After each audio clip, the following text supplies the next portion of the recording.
आपका प्रश्न था कि ऑरा किसे कहते हैं और इस ऑरा का क्या महत्व है। इस ऑरा को घटाया बढ़ाया जा सकता है क्या? अगर हाँ तो कैसे?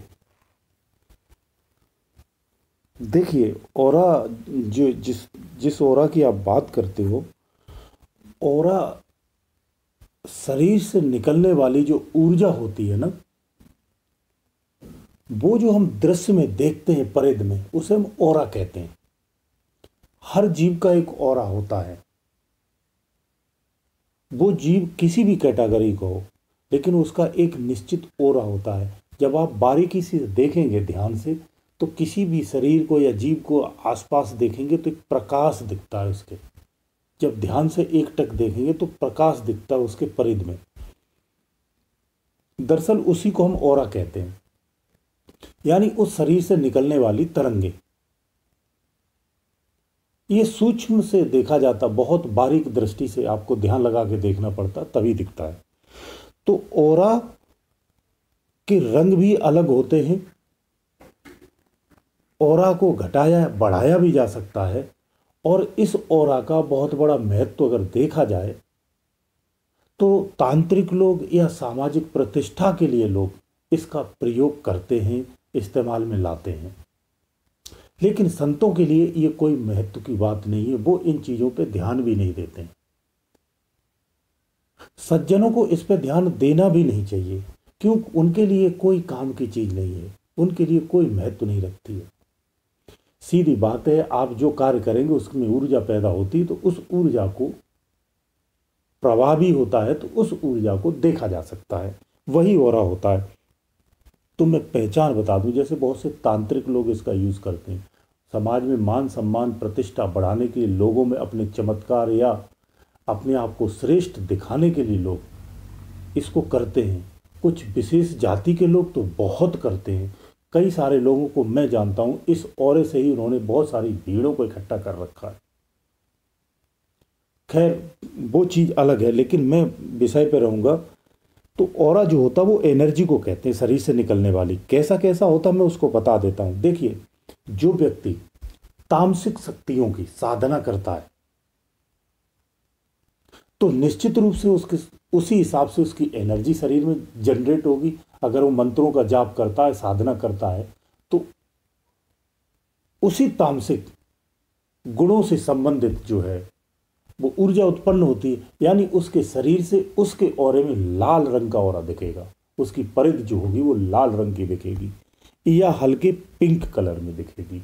ज़्यादातर लाल में ही दिखता है, या तो गाढ़ा लाल रहता है या फिर हल्का लाल रहता है। यानी जो नेगेटिव व्यक्ति होता है, या जो तामसिक व्यक्ति होता है, या जो तामसिक शक्तियों की आराधना करता है, ऐसा व्यक्ति, यह जो बहुत ही धूर्त है, उसका तो ऑरा बहुत कमजोर होता है, लेकिन लाल कर्ण में उसका भी दिखता है। तो ऐसे लोगों का लाल रंग का ऑरा होता है। लेकिन जो देवी शक्तियों में, जैसे सात्विक देवी शक्तियां हैं, तामसिक भी हैं। काली की पूजा करोगे तो वो तामसिक में आ जाती है। लेकिन वही देवी काली की अगर धन अर्जन के लिए आप पूजा करते तो सात्विक में हो जाता है। लक्ष्मी की पूजा करने वाला व्यक्ति केवल लक्ष्मी को आराधना मानता है और केवल लक्ष्मी की ही पूजा करता है, तो निश्चित रूप से उसके ऑरे में पिंक कलर का दिखेगा। जो काली और लक्ष्मी दोनों को मानता है, दुर्गा की पूजा करता है, यानी समस्त देवी शक्तियों की जो आराधना करता है, उसे रेड और पिंक दोनों दिखते हैं, या फिर दोनों में से एक दिखता है।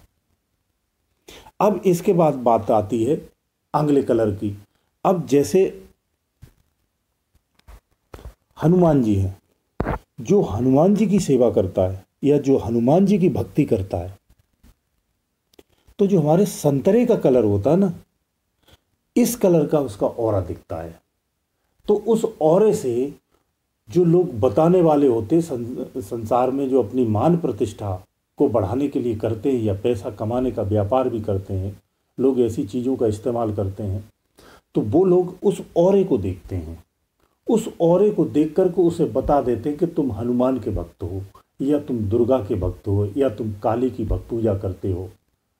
तो लोग समझते हैं ये तो चमत्कार है, बाबा के पास दिव्य दृष्टि है, और बेवकूफ़ बन जाते हैं।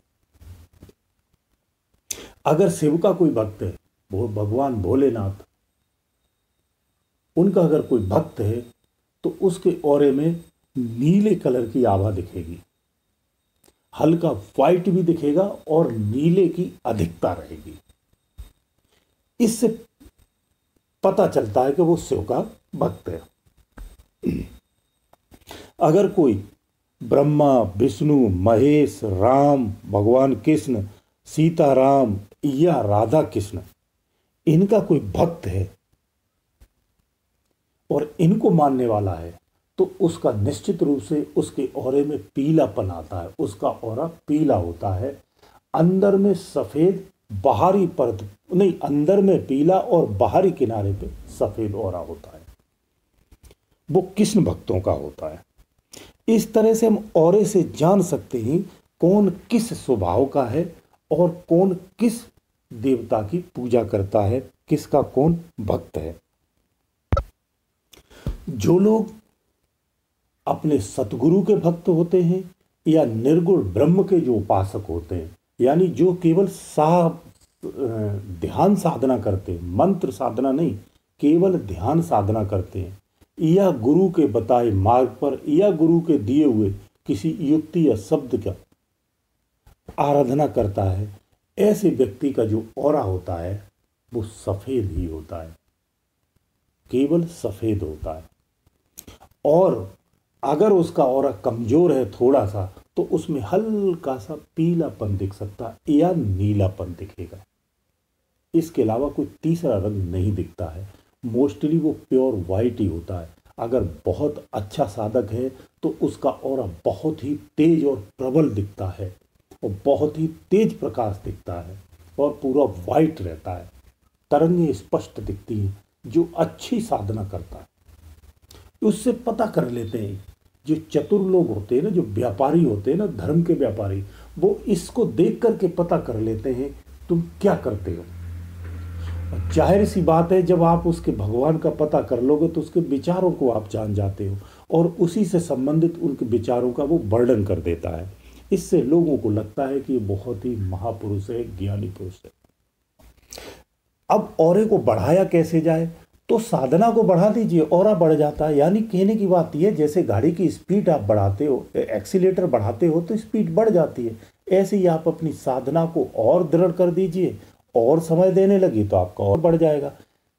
तो रंगों को आपको समझ में आ गया होगा कि जिस शक्ति या जिस ऊर्जा की आप तप करते हो, साधना करते हो, आपका ऑरा भी उसी कलर का हो जाता है। और उस साधना को आप जितना प्रबल करते जाएंगे, आपका ऑरा उतना ही प्रबल होता जाता है। इसीलिए तपस्वियों का जो ऑरा होता है वो सफ़ेद होता है।